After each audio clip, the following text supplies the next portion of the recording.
ক্লডিয়ার প্রভাবে সৃষ্ট বন্যায় ইংল্যান্ড ও ওয়েলসে ব্যাপক ক্ষয়ক্ষতি, প্রাণহানির কোনো খবর পাওয়া যায়নি। বন্যা ও টর্নেডোর আঘাতে পর্তুগালে এক ব্রিটিশ নারী সহ অন্তত ৩ জনের প্রাণহানি। শীত মোকাবিলায় জ্বালানি আমদানি করতে গ্রিসের সাথে ইউক্রেনের চুক্তি। ওয়াইন খাতে চলমান প্রতিকূলতা নিরসনের সরকারি পদক্ষেপের দাবিতে ফ্রান্সে আঙুর চাষিদের বিক্ষোভ। ইউরোপের রাজনৈতিক, অর্থনৈতিক সহ সবশেষ খবরাখবর আপনাদের সামনে এক নজরে তুলে ধরছি আমি সামিরা বাঁধন।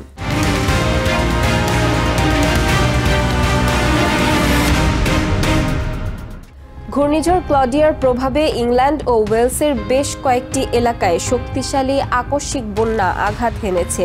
বৈরী আবহাওয়ার কারণে পর্তুগালে ৩ জনের মৃত্যুর খবর পাওয়া গেছে। এদের মধ্যে ৮৫ বছর বয়সী এক ব্রিটিশ নারী পর্যটক রয়েছেন। এদিকে বন্যার পানি নেমে যাওয়ায় ক্ষয়ক্ষতির চিত্র ফুটে উঠতে শুরু করেছে। উপদ্রুত এলাকার ক্ষুদ্র ব্যবসায়ীরা মারাত্মক ক্ষতির আশঙ্কা করছেন। এরই মধ্যে কেউ কেউ সর্বস্ব হারানোর দাবি করেছেন। ক্ষতিগ্রস্ত এলাকাগুলোর স্থানীয় প্রশাসন তাদের পাশে দাঁড়ানোর আশ্বাস দিলেও ক্রিসমাসের আগে এই ক্ষতি কাটিয়ে ব্যবসায়ীদের পক্ষে ঘুরে দাঁড়ানো সম্ভব হবে কিনা তা নিয়ে সন্দেহ প্রকাশ করেছে তারা। ঘূর্ণিঝড় ক্লডিয়ার কারণে অতিবৃষ্টির প্রভাবে সৃষ্ট বন্যার পানি নেমে যাওয়ায় উপদ্রুত এলাকা ইংল্যান্ডের ইউএস হেরাল্ড গ্রাম এবং ওয়েলসের মনমথ টাউনের জনজীবন স্বাভাবিক হতে শুরু করেছে। বন্যার পানিতে সেখানকার বাসাবাড়ির আসবাবপত্র ও জরুরি সামগ্রীর পাশাপাশি বিভিন্ন ব্যবসা প্রতিষ্ঠানের নানা ধরনের পণ্যের ব্যাপক ক্ষয়ক্ষতি হয়েছে। পানি নেমে যাওয়ার পর স্থানীয়দের পরিষ্কার পরিচ্ছন্নতার কাজে ব্যস্ত থাকতে দেখা যায়। পাশাপাশি অনেককেই হিসাব কষে নিজেদের ক্ষয়ক্ষতির পরিমাণ নির্ধারণের চেষ্টা করতেও দেখা যায়। এই নারীর মতো অনেক ব্যবসায়ী ক্রিসমাসের আগে এমন ক্ষতির সম্মুখীন হয়ে ভেঙে পড়ার কথা জানান। This should be the time of year now where we just build. And this time till Christmas is so important. মনমথশায়ারের কাউন্সিলর মার্টিন নিউয়েল মনে করেন ক্রিসমাসের আগে এই ক্ষতি কাটিয়ে ওঠা কোনোভাবেই সম্ভব না। The businesses they're just not going to recover before Christmas. It's dreadful. তবে ক্ষতিগ্রস্তদের ঘুরে দাঁড়াতে সর্বাত্মক সহযোগিতার আশ্বাস দেন তিনি। I've just spoken on the phone to a resident in tears. He's lost everything, all of his possessions. He's lost his home, so we're going to try and help. US Herald গ্রামের বাসিন্দারা স্থানীয় দোকানগুলো থেকে বিভিন্ন পণ্য উদ্ধার করে সেগুলো বাইরে আনার পাশাপাশি দোকানগুলো পরিষ্কার করতে সহায়তা করেন। এতে একদিকে যেমন কাজ দ্রুত হয়, অন্যদিকে পারস্পরিক বন্ধনও হয় আরো দৃঢ়। সোফি ওয়েরিং নামে এই দোকান মালিক সবার এমন সহযোগিতা পেয়ে কৃতজ্ঞতা প্রকাশ করেন। This is what community spirit looks like. They've all turned up to help us sort our stock out, clean our shop, etc. etc. ঘূর্ণিঝড় ক্লডিয়ার কারণে সৃষ্ট বৈরী আবহাওয়ার কারণে এখন পর্যন্ত পর্তুগালে ৩ জনের মৃত্যুর খবর পাওয়া গেছে। এছাড়া আহত হয়েছে ২ ডজনেরও বেশি মানুষ। তবে ইংল্যান্ড অ্যান্ড ওয়েলসে এই ধরনের কোনো ঘটনার খবর পাওয়া যায়নি। বন্যার আশঙ্কায় সেখানে উদ্ধারকারী দলগুলোকে আগে থেকেই প্রস্তুত রাখা হয়। পাশাপাশি পরিস্থিতির অবনতি হওয়ার সাথে সাথে শুরু হয় উদ্ধার তৎপরতা। Azimur Rashid Kanak, TVN 24 news desk. ঘূর্ণিঝড় ক্লডিয়ার প্রভাবে পর্তুগালের আলবাফেরা শহরে টর্নেডোর আঘাতে একজনের মৃত্যু হয়েছে। শনিবার শহরটির একটি ক্যাম্প সাইটে ৮৫ বছর বয়সী এক ব্রিটিশ নারী প্রাণ হারান। পাশাপাশি ক্যাম্পটির পাশের একটি হোটেলে টর্নেডোর আঘাতে অন্তত ২৮ জন আহত হয়। এ সময় গুরুতর আহত হওয়ায় ২ জনকে হাসপাতালে ভর্তি করা হয়।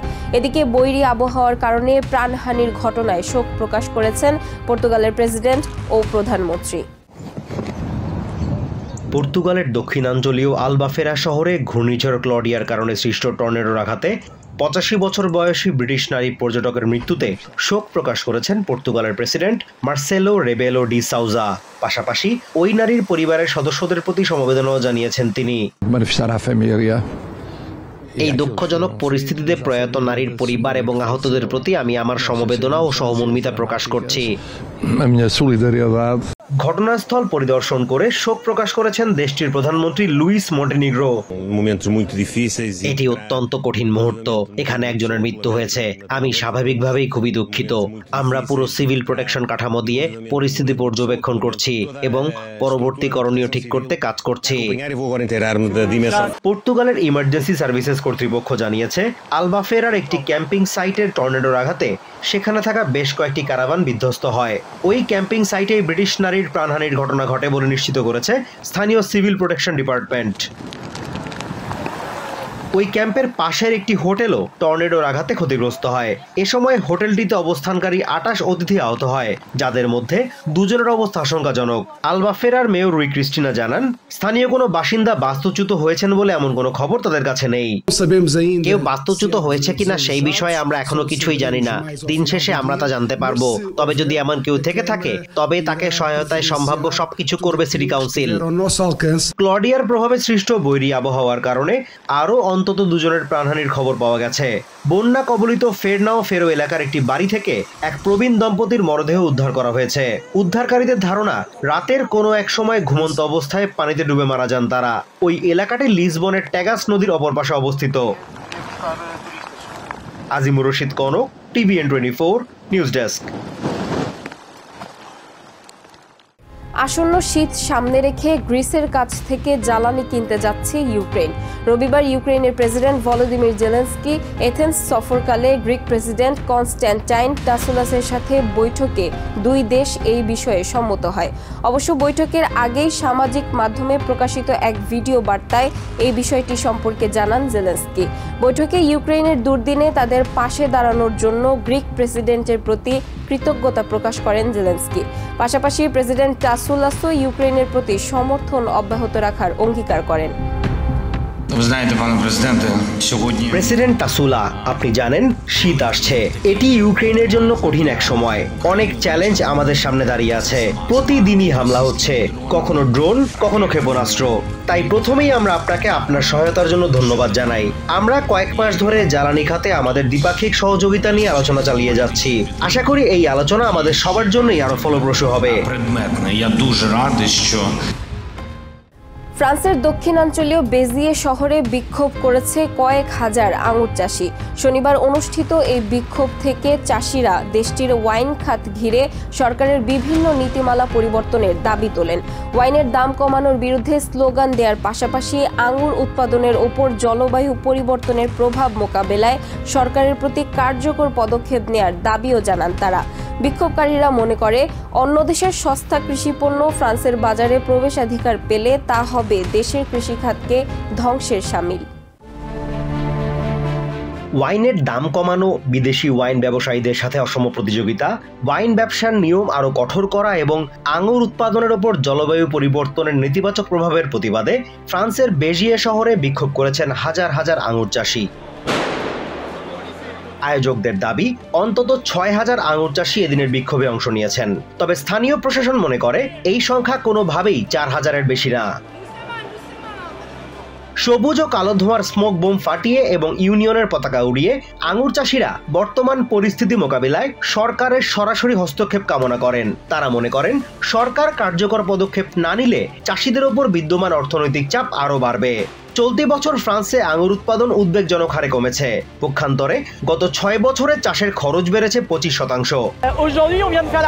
2025 সালের ফসল তোলা শেষ হলো। এটা আমার 25 বছরের ক্যারিয়ারের সবচেয়ে কম ফলন। 2021 সালের তুষারপাতের সময়ের চেয়েও কম। জলবায়ু পরিবর্তনই এর কারণ। এর সঙ্গে 2024 সালের ফসলও এখনো বিক্রি করতে পারিনি। সত্যি বলতে আমি পুরোপুরি নিঃস্ব।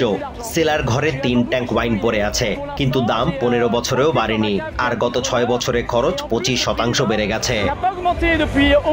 ইউনিয়নগুলোর অভিযোগ, ফ্রান্স সরকারের মেরকোসুর চুক্তিতে সই করার সিদ্ধান্ত দেশটির কৃষিখাতকে ধ্বংস করে দেবে। ওই চুক্তি অনুযায়ী সাউথ আমেরিকার এই জোটের সস্তা কৃষিপণ্য ফ্রান্সের বাজারে প্রবেশাধিকার পাবে, যার ফলে ফ্রান্সের কৃষিপণ্যগুলো শক্ত প্রতিযোগিতার মুখে পড়বে। এখন দেখছি তারা মেরকোসুর বাণিজ্য চুক্তিতে সই করেছে। এটা একেবারেই লজ্জাজনক, যেন ইচ্ছে করেই পুরো ফ্রান্সের কৃষিখাতকে শেষ করে দেওয়া হচ্ছে। নতুন কৃষকরা শুরু বিক্রি করতে পারছে না। শুরুর আগেই লোকসানের ভয় তাদের ঘিরে ধরছে। আমরা নিজেরাই বিল পরিশোধ করতে হিমশিম খাই। 7 নভেম্বর ফ্রান্সের কৃষি মন্ত্রণালয় এক প্রতিবেদনে জানিয়েছে, গত বছরের মতো এবারও তাদের মোট ওয়াইন উৎপাদন হয়েছে 36.2 মিলিয়ন হেক্টোলিটার। প্রচন্ড গরম এবং খরায় আঙুর উৎপাদন ব্যাহত হওয়াকে এত কম ওয়াইন উৎপাদনের কারণ হিসেবে উল্লেখ করা হয়েছে ওই প্রতিবেদনে। পাশাপাশি চলতি বছর আঙুর উৎপাদন গত 5 বছরের গড় উৎপাদনের চেয়ে 16% কম হতে পারে বলে আশঙ্কা প্রকাশ করা হয়েছে। আঙুর চাষিরা ন্যায্য কর নীতি, বিধিনিষেধ শিথিল করা এবং আন্তর্জাতিক বাজারের প্রতিযোগিতার মতো সুবিধা নিশ্চিত করার দাবি জানিয়েছেন। ফ্রান্স সরকার 2019 সাল থেকে এখন পর্যন্ত এই খাতে 1 বিলিয়ন ইউরোর বেশি ভর্তুকি দিয়েছে। তবে আঙুর চাষিরা শুধু ভর্তুকিতে সন্তুষ্ট নন। Azimur Rashid Kanak, TVN 24 news desk. এক নজরে ইউরোপের আরও নানা খবর পেতে চোখ রাখুন TVN 24 নিউজ নেটওয়ার্কের ইউটিউব ও ফেসবুক পেজে। নিউ ইয়র্ক থেকে সম্প্রচারিত TVN 24 টেলিভিশন বিশ্বজুড়ে বাঙালির কণ্ঠস্বর।